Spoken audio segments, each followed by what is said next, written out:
So what is Booktube recommending?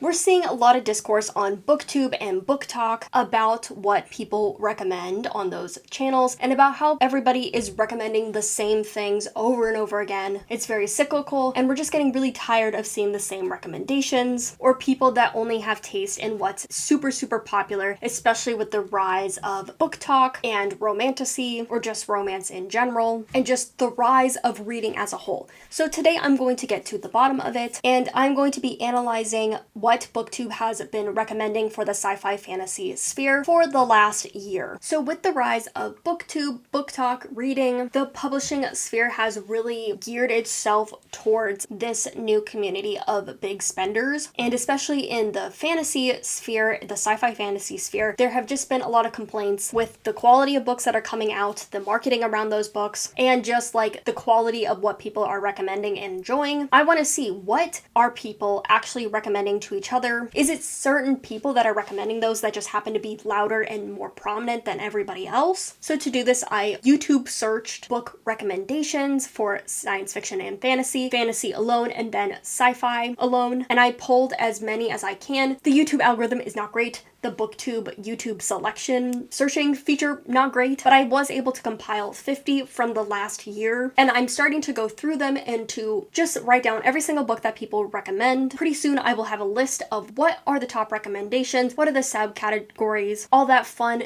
data and analysis is to come, but let me lay out some ground rules first. When I picked videos, I was not picking anything that was a TBR video. There were no straight reviews. I was only working with videos, no YouTube shorts, no videos about new releases unless it was books that they had already read. I only picked people that have a Booktube channel or they mainly talk about books, and I did not pick any videos that used AI art as their cover. We're only going with real people and real recommendations here. And the other thing I excluded is young adult, children's, middle grade, anything that wasn't adult science fiction fantasy. I did allow Romantasy because of its rise in popularity. I wanted to see how much of that is getting recommended, but I did narrow down to not including Christian YouTubers or Christian booktubers, just because Christian literature is its own thing that's separated in the publishing industry. So I figured we're just going to stick with secular science fiction fantasy. A lot of these books are written by Christian authors, I'm sure talked about by Christian YouTubers, but if you were specifically a video about Christian fiction, about Christian books, those were excluded. So already I'm seeing a lot of interesting trends. Subgenres have always been a big thing in sci-fi, but we're seeing the rise of a lot of subgenres and a lot of new ones. We're also seeing obviously the rise of Romantasy, but to counter that, there are a lot of videos that are specifically saying no spice, low romance, no Romantasy books. There's a very big counter culture movement against the Romantasy genre because there are a lot of people that don't enjoy the Romantasy genre. And already there is a lot of themes or a lot of similar ideas in these videos. A lot of people doing their own take on a lot of similar video ideas. So there were a lot of top 10s, a lot of top 20s, whatever. But again, I didn't include these books, but there were a lot of people that were geared towards specifically Christian fiction. There were a lot of beginner's guides. There were a lot of book recommendations that were geared towards underrated series. There were a lot of videos geared towards short recommendations, towards standalone recommendations. But again, the biggest interesting trend that I saw was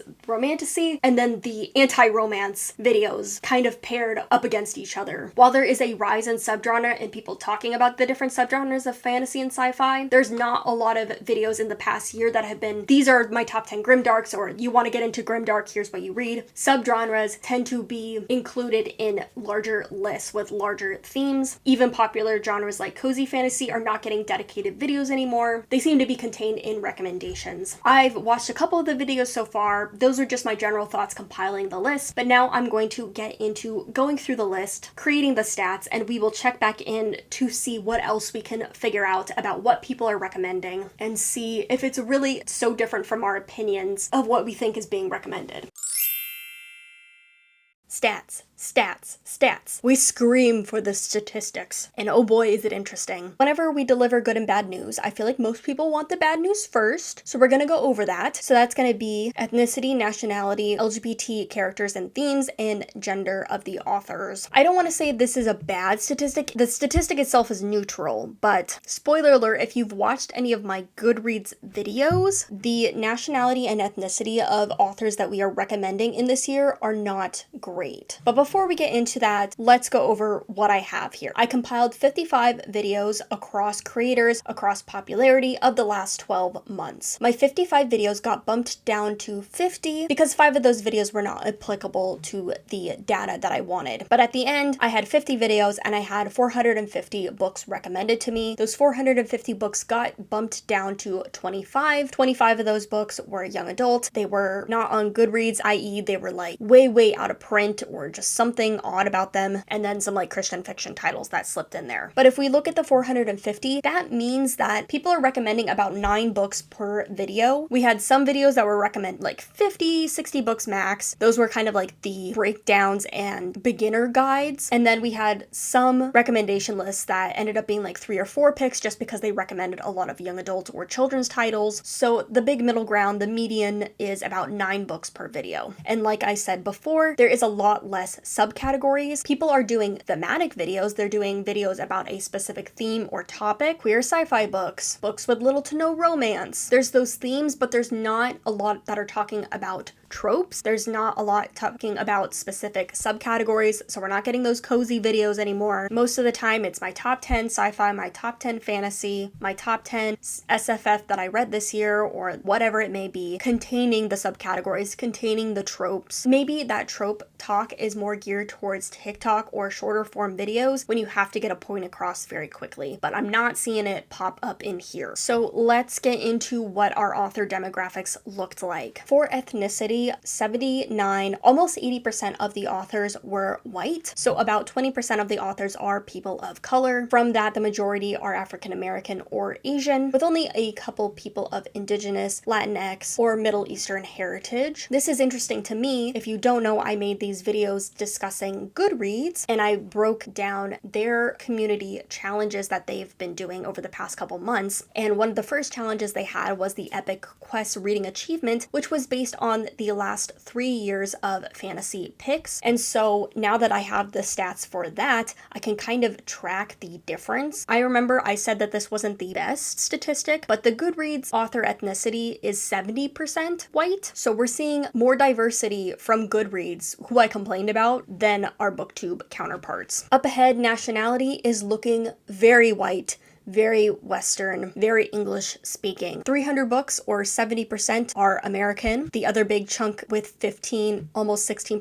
going to be British. 3% is Australian. Almost 5% is Canadian. Almost 2% is New Zealander. 15 to 10% is going to be authors from non-English speaking countries. We have some Western ones like Polish, Irish, and Swedish in here. A couple were unknown. I just could not find author stats. And then we have 1 African author, 2 Filipino authors, a Korean author, a Japanese author, a Chinese author, a Saudi Arabia author. I would say that this stat is pretty similar to the Goodreads one. We do have a very big focus on Western English speaking countries. That might be because a lot of works are not getting translated, or maybe that fantasy sci-fi is not a big focus in these countries. Maybe they're just writing literary fiction. That's what's popular. That's what's getting picked up for translation. I don't know, because I would say fantasy, especially in our next most popular areas, which is going to be East Asia, fantasy is very popular in places like China, Japan, Korea, but maybe they're taking the form of web comics more. Maybe that's why we're seeing them recommended less. Or maybe for booktubers, there isn't a cross demographic of manga and manhwa and light novel readers with this fantasy, sci-fi fantasy novel base. So maybe that's why they're recommending them less. I'm really surprised I didn't see like Battle Royale on here. There's no easy way to put this. We are not recommending diverse authors. We're not recommending people from different countries with translated works. And I think for a lot of us, that's something we want to see in our fantasy. We want to see fantasy that is fleshed out, that takes place in different places, that is from a culture that is not our own, that has court politics that are very different than what we normally see. And so the market is starting to pick up on that. Definitely, it doesn't have an easy time yet getting published. As for queer books, we are recommending 22% queer books with some form of LGBT representation representation, and about 77% do not have LGBT representation or very minor LGBT representation. This is kind of what I expected. It's a little bit less than the Goodreads stats again, but kind of similar to what I thought it would be. 20% I think is good enough. As for our gender, we have a majority of female authors with 60%. We have a couple non-binary authors, an unknown author, 37, almost 38% male authorship. I didn't break down the YouTubers that I was watching, but I would say that kind of lines up with the majority of channels, about 60, maybe 70% women, but there are a lot of male booktubers in the sci-fi fantasy sphere. Sci-fi fantasy for a long time was a very male-dominated sphere, and I don't want to disparage my male counterparts here on Booktube, Book Talk, but I will say the men are more likely to recommend mostly, if not all, male authors, especially for sci-fi. What's really interesting about that is the sci-fi recommendations, we will get into this in a little bit, but male booktubers that are recommending specifically a lot of sci-fi are recommending books that have not been published in the last 10 years. A lot of them, their favorite books happen to be older picks, and I think it's really interesting. There's a lot of books I didn't know about because I haven't studied the history of sci-fi, which is something I have wanted to do. I feel like some people maybe need to read some newer stuff, maybe, but to do a comparison breakdown with the Epic Quest again, I would say similar numbers, a little bit more female authors, a couple more non-binary authors, but the percentages are fairly similar. So next up on our sci-fi fantasy forecast, we are going to be going over genres, popularity, and publication date. So getting into genre, this was a sci-fi fantasy video. I was looking at sci-fi and fantasy recommendation lists, and I will say the majority of people are recommending fantasy. It is the more popular genre. I would say it's very similar to a bookstore, wherein we have 77, almost 78% are fantasy books recommended, with about 22, almost 23% sci-fi recommendations. And what do I mean by a bookstore? I feel like if you go into most regular Barnes & Nobles, I would say there's about 2 to 4 bays, or those big bookshelves, that are sci-fi fantasy, and normally there is about 6 to 8, maybe even 10 in some cases, shelves dedicated to fantasy. So fantasy is the more popular genre, being recommended much more than sci-fi. I feel like sci-fi is beginning to get a little bit more popular right now with the rise of Murderbot, with the rise of a lot of sci-fi series, with the rise of dystopian being popular again. Maybe in future years sci-fi will become more popular as things like, again, Murderbot, The Expanse, The Third Body Problem, as those become more popular, maybe sci-fi books will become more popular. But right now, it's fantasy. So let's get into subgenres. So like I said, our subgenres, they are included in videos, but I think they're going to be a lot different than people think. So the most popular genre, I would say a couple years ago, was cozy fantasy. This was the new rising genre, and it's pretty much stagnant at this point. There are still cozy releases, but it's not the most popular recommendation by a long shot. It was only recommended about 3% of the time, with 13 books. Similarly, dark fantasy, I would say is popular, but it's not really having a big moment right now. I feel like a lot of people find it too edgy, or it's just not to people's taste, so it's about 4% of our recommendations, or 18 books. The next genre for fantasy is low fantasy. This is recommended 16% of the time. This is your urban fantasy, your portal worlds, your magic in a historical setting. I basically lumped anything where it was either urban fantasy or like the magic wasn't super well explained, it was more fairy tale based. I know that not all those things are technically low fantasy, but I was trying to distinguish the like high fantasy, the epic adventures, the sword and sorcery stuff from like the lower magic, the less fleshed out, the more whimsical magical systems. So that's where we're kind of getting that distinction here. So low fantasy, urban fantasy, paranormal, our world fantasy is pretty popular at 16%, 69 books, but it's not close to the most popular fantasy genre. Recommended almost as much as low fantasy, we have romantasy. I would say romantasy books are very contained. It is a very insular genre. Every once in a while, a fantasy booktuber would discuss a romantasy book, but it was probably only one of about 10 books that they were recommending, whereas the romantasy fans, they're only recommending romantasy. There's a couple books that have a crossover appeal, which we'll talk about, but for the majority, if they're talking about romantasy, they're talking about the same books. Yes, if you are a romantasy fan, I hate to tell you, you guys are recommending the same 10 books over and over again. That doesn't necessarily mean that all those books are popular. popular because some of them were under the radar or didn't have a lot of ratings. Romantasy, it's a big heavy hitter. It is popular, but I feel like it is kind of reaching a stagnant moment because it only really has like 3 big series to recommend. Your Fourth Wings, your ACOTAR. If you're reading past those authors, you're kind of in the minority of Romantasy readers. Not that they're not reading a lot. You're reading Romantasy, you're probably most likely a newer reader, so you have a lot to catch up on. So you're not really reading past the most popular series. And again, it's a newer-ish genre in popularity. There's not as much to recommend. And I feel like people will be surprised. 20%. That's all the Romantasy we're seeing. That's really it. So the most popular genre for fantasy is going to be high fantasy. This was almost 30% of the recommendations at 127 books. Most books that people are recommending are sword and sorcery, high fantasy, epic fantasy, quest, all of that jazz. People want court politics, they want intrigue, they want adventure, but they don't necessarily want to go too far into the grim dark, into the dark fantasy world, but they don't want to go into the opposite realm either anymore with the cozy fantasy. They want a blend. The traditional fantasy sphere is remaining very, very popular. As for our sci-fi genres, we're going to start off with sci-fi fantasy blends. Some of them are more sci-fi leaning, some of them are more fantasy leaning, but they were enough of a blend of both genres that I didn't feel good putting them in either category, and that is about 7% of reading. This is going to be books like The Fifth Season. I feel like there are definitely fans of like sci-fi. That's what they read, that's what they recommend, that's what they talk about, and there are fantasy fans that dabble very little in sci-fi, but I would say there's a lot of people that read both and that like that blend. But for the least popular sci-fi genre, we have alien invasion stories. This was like sci-fi books I didn't know where to put them. Like I didn't feel like I could put them in space opera because they were happening on Earth, but they weren't really low sci-fi. They were pretty high stakes sci-fi books. I was like, hey, they're about alien invasion. That's what they're going to be. So 0.5% or 2 books were recommended that were alien invasion stories. Our next genre is going to be low sci-fi. That's not a genre, I made it up, but this is going to be anything that's like post-apocalyptic but not dystopian. I separated dystopian. Again, low sci-fi, post-apocalyptic, very distant future, anything where the sci-fi elements, not otherworldly outer space. Flowers for Algernon, Some for the Wild Built, that kind of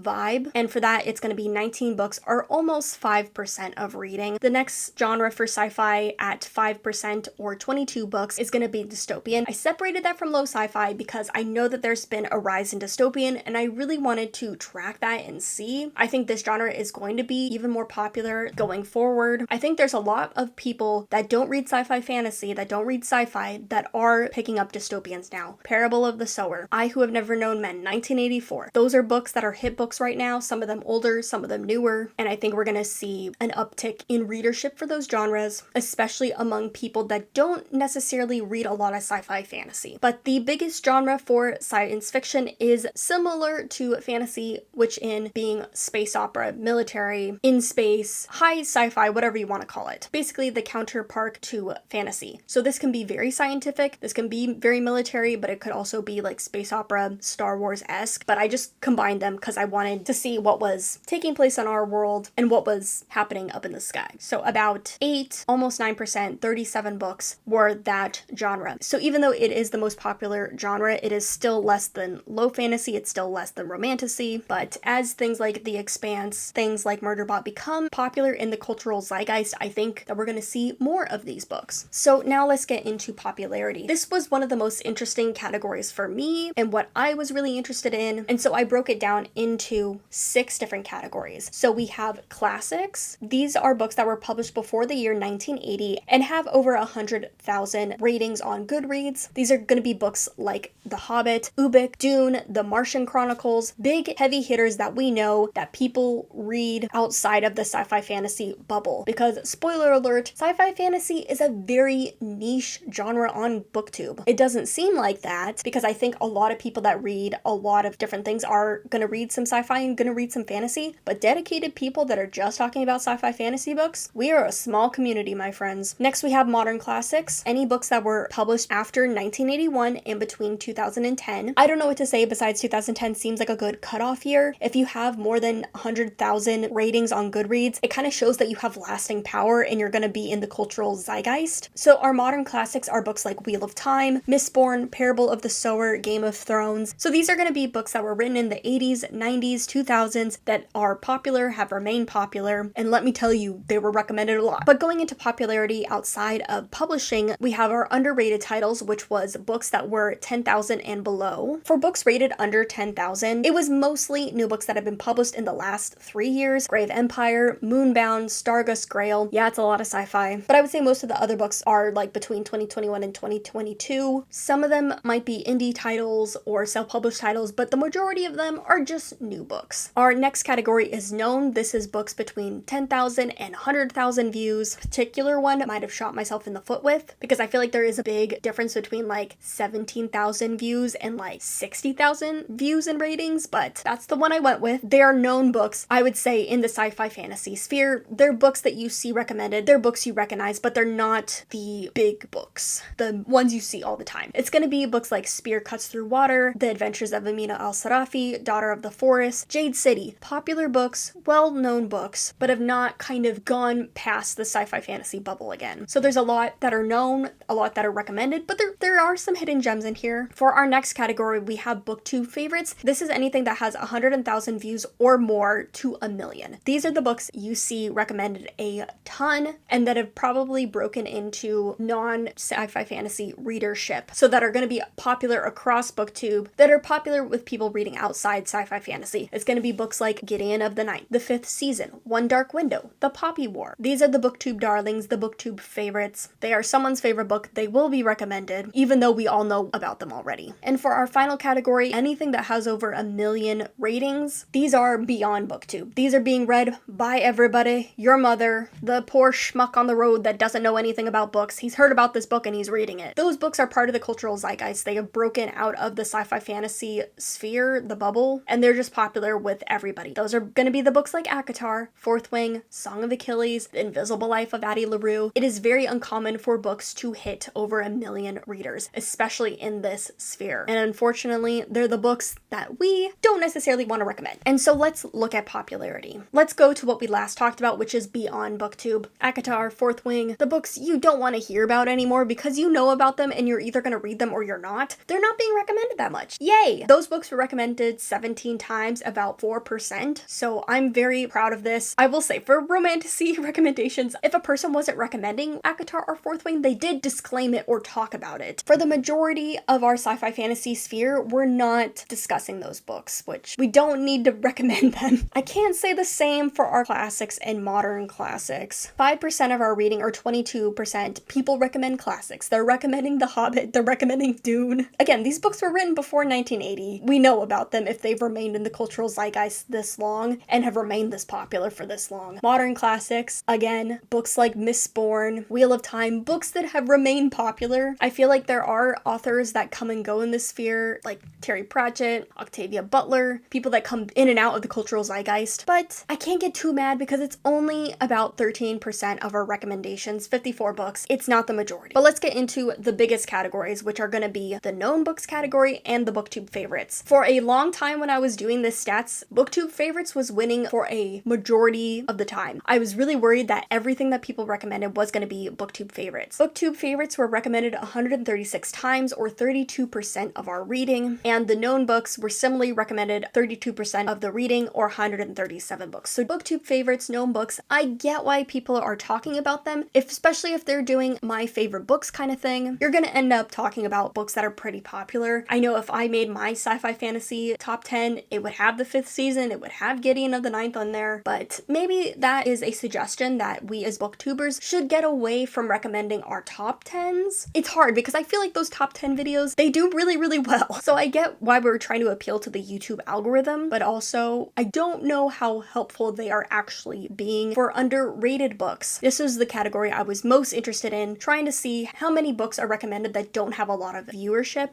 and that is going to be 59 books, or almost 14% of our reading. When we are recommending books, most of the books that we should be recommending, objectively, this is my opinion, it should be in the known book to underrated category. That is us talking about books, getting new books out there, telling people about books that they might not have heard of. I'm guilty of doing the Booktube favorites too. You know, I can't say anything. I'm saying, if you want advice, if you want a Booktube idea, I would look towards underrated and known books. Books books under 10,000 views if you're looking to make like a booktube list with books that maybe not everybody has read. Okay, let's cover publication date. So the majority of books that people are recommending are going to be books in the last 5 years. I broke this down with the light blue. So we have almost 10% of books being recommended are 2024, 12% for 2022, 12% for 2023, 25% for 2021, and almost 7% for 2020. And for midpoint in the year, 11 books or 2.6% of books were from the year 2025. So the majority of books that people are recommending, again, are from the last 5 years, but are also books that they've read in the last 2 to 3 years. After that, the most popular books are going to be from 2010 to 2019 with the purple color here. And from there, not quite an even split, but similar recommendation patterns or similar amounts books being recommended of books published from 2000 to 2010. In the light orange, we have books recommended in the 90s. When you count it all up, it's going to be close to like 4 to 5%. Another 4 to 5% for books recommended in the 80s. And then with the dark green, we have, I would surmise it's probably going to be about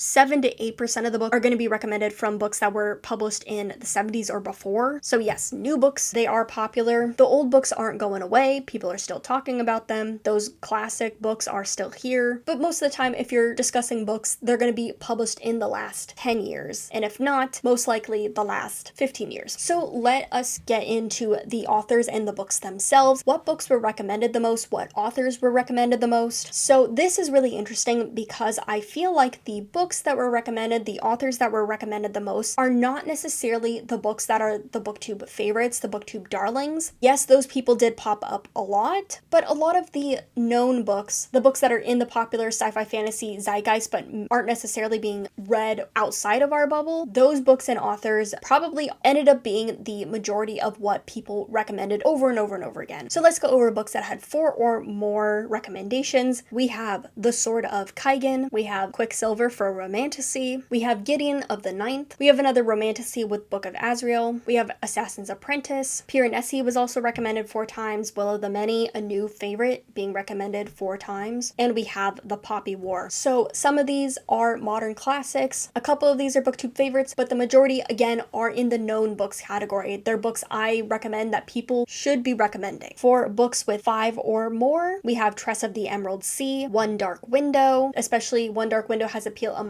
romantasy and fantasy fans. We have Zodiac Academy. That was recommended a lot. I was very surprised how many people are reading and recommending that series, especially because I've only seen roasts of it. We also have A Court of Thorns and Roses. Again, romantasy people tend to recommend the same things. That is something I was seeing. But for fantasy, we have The Blade itself. But getting into books with 6 or more recommendations, we finally have a sci-fi pick, which is going to be Red Rising. It's remained popular, and I feel like it's had a boost recently, but it's not something I'm interested in. And I was very surprised to, again, see it be so popular, because I feel like I've seen a lot of snarky stuff about it. For other books that were recommended 6 times, we have Serpent of the Wings of Night, and we have Legends and Lattes. For books recommended more than 6 times, we have Jade City, which was recommended 8 times. Mistborn recommended 9. The 5th Season recommended 9, my favorite book. So nothing was recommended more than 9 times. So across 50 videos, to only have one book recommended 9 times, or 2 different books recommended 9 times, it's decent. It's not bad when you think about it. That's about what? That is about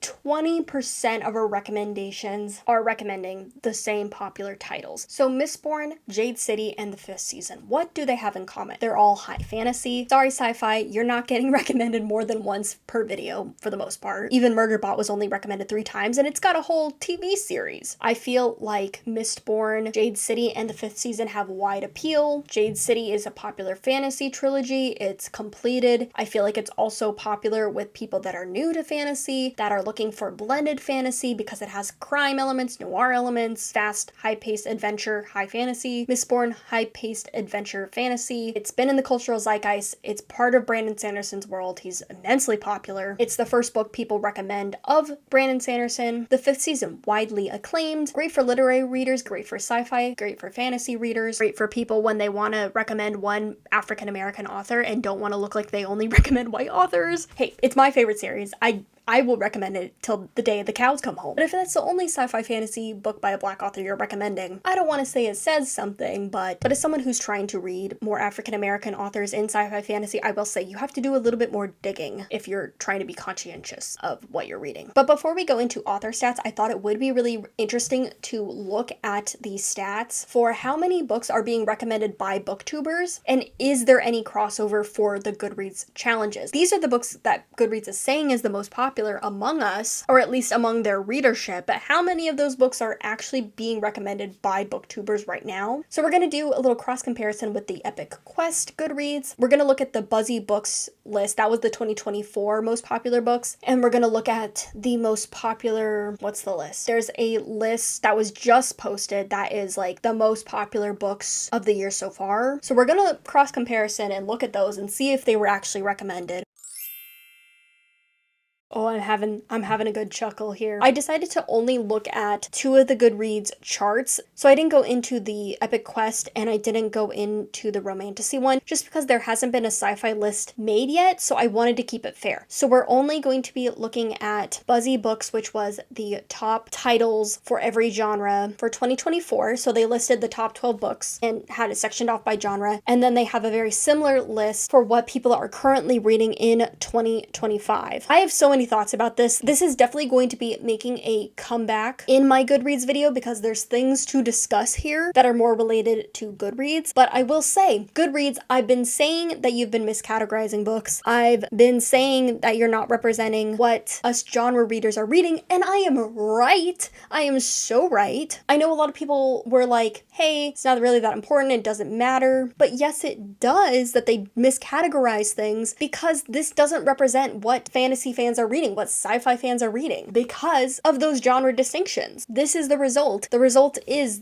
the books that are recommended by Goodreads are not actually being read or recommended by real sci-fi fantasy fans. I'm sorry, we're starting with Romantasy. Goodreads, they got you pinned. They got you pinned good. Every single book from the 2024 list and the 2025 list is listed here. I'm a little concerned because Sarah J. Maas seemed like she was on the outs and she's made a giant comeback in 2025. That's something to discuss in the Goodreads video. It's weird because it's like a hamster wheel for Romantasy where I'm like, okay, you guys have all read A Court of Thorns and Roses, you're gonna read something new now, but then just like more fans join the Romantasy thing, and so more people read that. So there were only 2 books that were in the top Romantasy list on Goodreads that were not listed at all by the Romantasy fans, and that is The Never King and then Manacled, which I wouldn't even count because it's a fan fiction and the real book will be published, and I'm sure that will be up here later. But if we look at it, almost every single book has been recommended at least once, more often than not recommended several times. So Fourth Wing recommended 3 times, all the ACOTAR books recommended 5 times. It's very much based in series, it's very much based in the author. I'm just worried what happens when you run out of books to read. There's just not enough to read here for you guys. You're gonna run out of stuff to read. So let's go into fantasy now. This is what I'm talking about, where the popular books among everybody are not popular among Booktube, among fantasy readers, are being recommended by fantasy readers. We're really seeing a lot of titles not be popular among us. So that could include books like The Midnight Library, Before the Coffee Gets Cold, that are not really fantasy titles, but it's also these books that have been tried and true on Booktube that people just aren't recommending anymore because we know about them, like The Invisible Life of Addie LaRue, A Song of Achilles, Circe, The House on the Cerulean Sea, books that are popular that people were recommending in their time, but we've already moved past them at this point. For books that are popular, it's books like Mistborn, The Poppy War, Babel, so Brandon Sanderson, R.F. Kuang, they are our standout Booktube fantasy people right now. Brandon Sanderson is the old fave, coming in with new books a lot, and then we have R.F. Kuang, who is the new fave author on the scene, who we're going to see a lot more of, and since she has a lot of series, a lot of wide appeal among different genre readers, we're going to continue to see her popular in these Goodreads lists that recommend books that are popular among everybody, that are being read among everybody, and also the more insular community. Yeah, this is what I'm talking about when these books are not popular among us anymore. They're not being recommended among us. And then let's go into this sci-fi list. So this is where we're seeing the most disparagement. I think that's for a couple reasons. Again, heavy sci-fi books are just intimidating. I don't want to say not popular, but they're not being read by the vast majority of people because they seem intimidating or are intimidating, and it's just a less read genre. So what's going to be popular among the general demographic is going to be those literary sci-fi books, the books that are in the fiction section of the bookstore, even though they have sci-fi elements. And some of those books are being widely read, like Dark Matter, like 1984, The Handmaid's Tale, but a lot of them are dystopian, a lot of them are fiction, so they're not going to appeal to a sci-fi reader. What I was seeing with sci-fi recommendations is that a lot of sci-fi readers are recommending and still reading a lot of the older classic sci-fi titles. And so you're only seeing a little bit of crossover with that readership. Again, 1984, The Handmaid's Tale, Parable of the Sower, Dune. Books that are current, that are remaining popular with sci-fi readers, I would say are Andy Weir books, Martha Wells books, and then a little bit of Chain Gang All-Stars. But again, that's more of a literary audience that's reading that. I think it's hard because I do think I lean more towards the literary sci-fi sphere. I'm in the mood for dystopians that are talking about our political climate, but I don't think that's a good representation necessarily of the genre. And so we're not seeing stuff like the Expanse series, again, that has a whole ass TV show. Gideon the Ninth isn't even on here. The new popular sci-fi books that are being read and being recommended, we're not seeing a ton of in recommendation lists, but we're especially not seeing it in the popular sphere of what Goodreads says is a sci-fi popular book. We as sci-fi readers, myself included, need to step up our game. We need to be recommending more. We need to be reading more. I think it's really sad that we're not seeing a space opera or a military sci-fi or just something that is otherworldly sci-fi in these recommendation lists. All Systems Red and All Hail Mary are really the only ones there. And I, for one, would like to see a better representation of the sci-fi genre because we know from our stats that the most popular sci-fi genre among sci-fi fans, what's being recommended is the high sci-fi, the space opera, the military sci-fi. So you are not being represented by Goodreads. We'll have to wait until the sci-fi Goodreads list appears, if it does, because I feel like that is going to be interesting. But yeah, there is a discrepancy between the Goodreads community and us. So now let's look at our final stat, which is going to be authors. So who is being recommended? Because I feel like the author stats are even less diverse than the books itself. So books, I feel like we are doing an okay job of recommending different titles. Yes, you're gonna see those classics, those modern classics, those booktube favorites time and time again, but on those lists themselves, people are doing a good job of not just recommending those, but of recommending other stuff as well. For every couple popular books, you're gonna throw in a not so popular title, hopefully. But authors cannot say the same thing. People have their favorite authors and they love to recommend them over and over again. So yes, we do have a lot of authors that were recommended 1 to 3 times. That is a lot of this. But if we're looking at it, there are a lot of authors that were recommended 4 or more times. For 4 times, we have Callie Hart in our Romantasy sphere. We have Richard Swan. He actually has some very underrated, unpopular books, but people do seem to like him in the fantasy sphere. And we have Amber Nicole, again, another Romantasy pick. Authors with 5 or more recommendations. We have authors like V.E. Schwab. We have Caroline Peckham, that's the Zodiac Academy books. Octavia Butler, My California Friend. We have Becky Chambers. We have Joe Abercrombie. And we have Erin Morgenstern. For 6 or more recommendations, we have Pierce Brown. We have Clarissa Broadbent. I hate saying her name. We have Sarah J. Maas. We have Travis Baldwin. We have J.R.R. Tolkien. I'm sorry. Why are we recommending J.R.R. Tolkien? We all know what the Lord of the Rings is. Sorry.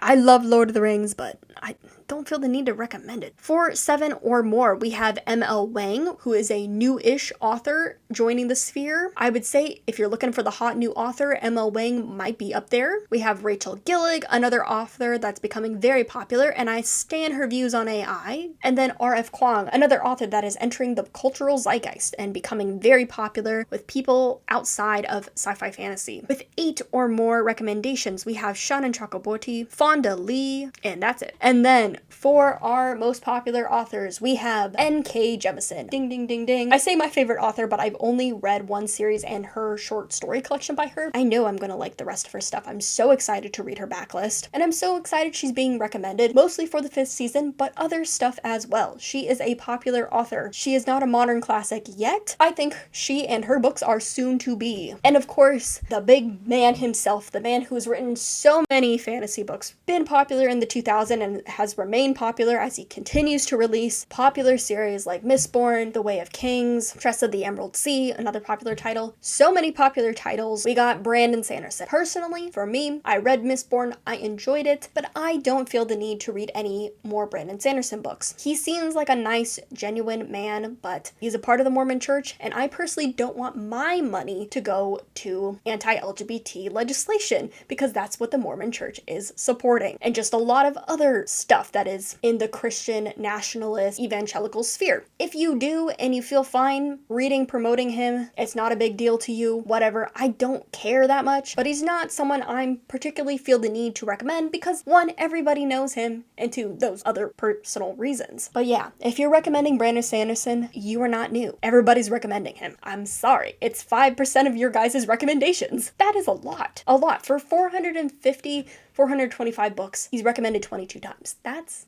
a lot. So I'm not just saying it for my own personal political reasons. I'm saying it for your Booktube benefit. If you want to recommend something that other people are not recommending, don't recommend Brandon Sanderson. Everybody knows about him.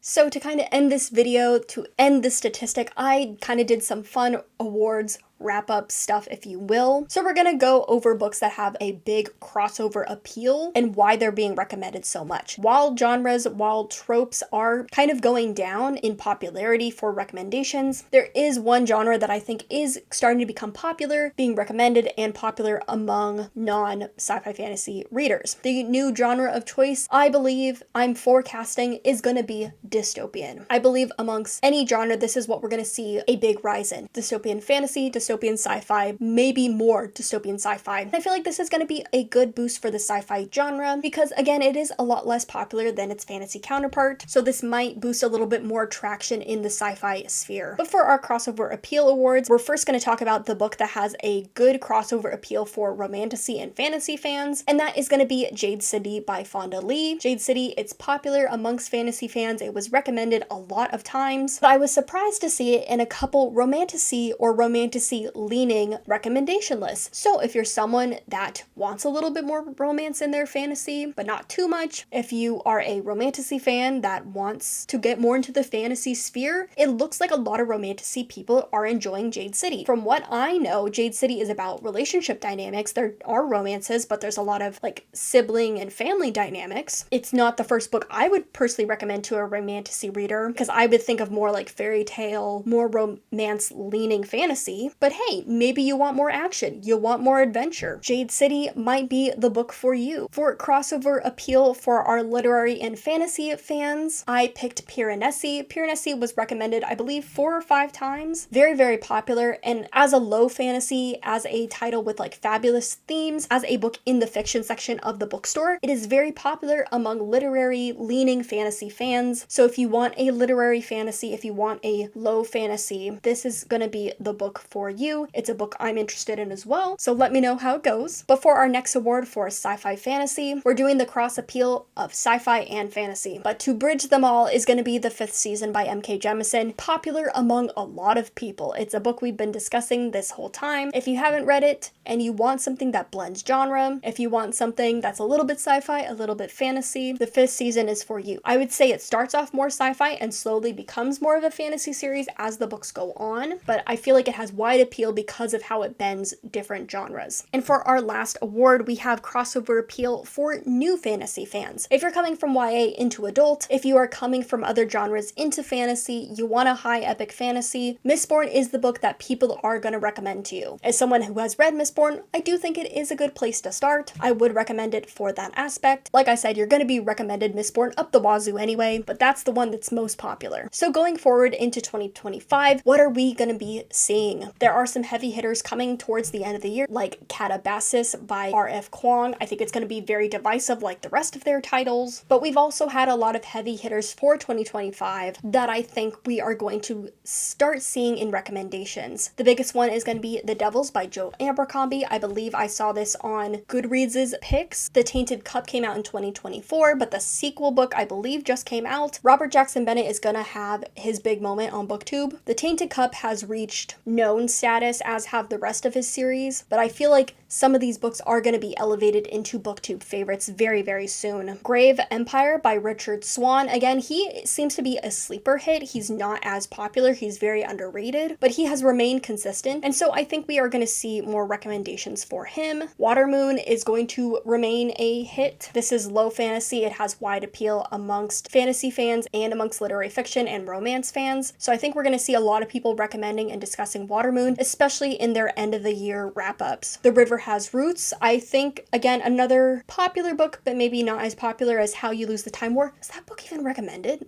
Oh my god, it wasn't. But yeah, I think we're going to see more of The River Has Roots. But for other 2025 hits, we're going to see The Moth and the Night recommended a lot. It's the new Rachel Gillig. She's popular among romance fans. She's popular amongst fantasy, romance-leaning fans. I think she's going to be the big hit for Romantasy this year. Another book that's going to have high readership, I'm already seeing divisiveness, is going to be Bury Our Bones in the Midnight Soil by V.E. Schwab. This book is already in known book status, and it's only been published a couple months now, maybe like a month and a half. So I believe it's going to be a Booktube favorite by the time the year is up. We are going to be seeing it recommended a ton and in people's favorites lists. For our 2024 picks, books that were published last year that are going to remain popular, remain in the cultural zeitgeist, a lot of the ones that were from 2024 are those Romantasy picks like Quicksilver, Metal Slinger. I feel like they're going to remain popular among the Romantasy group, but they are going to dip. They're going to die down because I don't see them being recommended a ton. I feel like the only one that's really going to become possibly a Booktube favorite is The Spell Shop by Sarah Breath Dirt. This is like cozy fantasy, Romantasy, but I feel like it has a wider appeal among fantasy fans, and so has the chance to become popular in a wider range of people. But for me, the sleeper hit of 2024, a book I'm going to be reading, a book that I think should be more popular, might be more popular, is going to be Sorcery and Small Magics. Every time I hear someone talk about this book, they rave about how good it is. It's romance-leaning fantasy, it's slow burn, magic school. I believe only 2 people recommended it on my list, but again, I've heard people talking about this randomly recently outside of this list breakdown, and so I think it has the chance to get into known book status, whereas now it is an underrated title, which means it has less than 10,000 views. But yeah, those are the stats for this video. Those are kind of my thoughts. My biggest thought is if you want to make Booktube content, if you want to make bookish content on Instagram, YouTube, TikTok, wherever it may be, please do so. Please, please, please, we need you, especially if you want to make sci-fi fantasy content. At the end of the day, I only really found 50 videos that were published for the last 12 months that were talking about sci-fi fantasy recommendations. There were a couple repeats. I tried to only pick 1 or 2 videos per person so that I wasn't overwhelmed with the same person's recommendations. But I will say there are a couple established people. I love that they're making content, but we can use some more people. We need more creators. We need more variety. So please, if you were ever thinking about starting a YouTube, Booktube channel, especially in the sci-fi sphere, come join us. Talk about books. What I'm learning is sci-fi fantasy is a niche genre. It is really popular among booktubers. It's really popular amongst people that read across genre. The people that are reading sci-fi fantasy in a dedicated way, it's a pretty insular community. So we would be very lucky to have anybody, but especially if you're reading different stuff than what the rest of us are reading. I would love to know about some new hidden gem titles that just don't happen to be as popular here in the bookish world as they might be in other places. But yes, this is my Booktube breakdown. There were some surprising things. Romantasy might be on the outs already. That community's staying pretty much in their own bubble, and I feel like eventually it is going to slowly calm down or die out as other genres take that particular demographic's interest. Before we end this video, I had a clickbait title. I'm so sorry for clickbaiting you. Is Booktube bad at recommending books?